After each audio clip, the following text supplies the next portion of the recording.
हमें एक मैसेज एक फ्लैश में वायरलेस कंट्रोल से एक स्कोडा गाड़ी आ रही है और उनकी गाड़ी में AK-47 hand grenade bomb magazine पूरा भरा हुआ गाड़ी है। तो ये गाड़ी बराबर 12:30 बजे आई और गाड़ी तेजी से आ रही थी, तो उसने अर्जेंट ब्रेक मारा और 40-50 स्पीड में गाड़ी खड़ी हमारे ऊपर चढ़ने का ट्राई किया।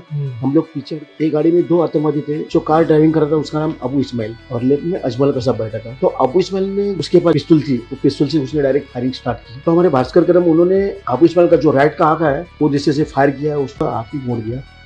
उसके आंख से खून आ रहा है। API हेमंत बावधनकर, उन्होंने उसके गर्दन में 3 राउंड फायर किया। हम 3 लोगों ने उसका डोर पिक ओपन करके उसकी कॉलर पकड़ के उसको खींच रहे हम लोग। तो उसने सरेंडर होने का नाटक किया बैठे बैठे। हाँ। उसने ऑलरेडी डोर ओपन था तो उसने डायरेक्ट डोर के बाहर डायरेक्ट जंप किया। उसके ऊपर हम 3 लोगों ने झड़प मारा। हमने सबके बाजू में मैं था, मैं उसका हाथ पैर दबा के रखा और सोनी ने उसका गर्दन दबाया। लेकिन ऐसे कंडीशन में भी वो हमें नहीं सुन रहा था, क्योंकि ये लोग ड्रग्स जो नशा करते हैं तो नशे से उनको 2-3 लोग की ताकत आती है। ताकत से जो राइट का हाथ है खींचा वापिस ट्रिगर में हाथ डाला। हमने सबके सामने बैरल था, उसने बैरल पकड़ के रखा था साथ में।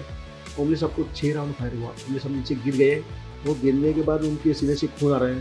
तो मैं सामने था, वैसे नीचे झुका तो उसको डायरेक्ट धक्का दिया। जैसे गन आने के बाद में उसको हम लोगों ने पैर से और डंडे से इतना मारा, वो बेहोश पड़ा, फिर भी हम लोग मार रहे थे। हमारे संजय गोविलकर साहब उधर से भागते हुए बुला रहे, रुको मारो मत, एक तो जिंदा रहने दो, वो अपने लिए एविडेंस है।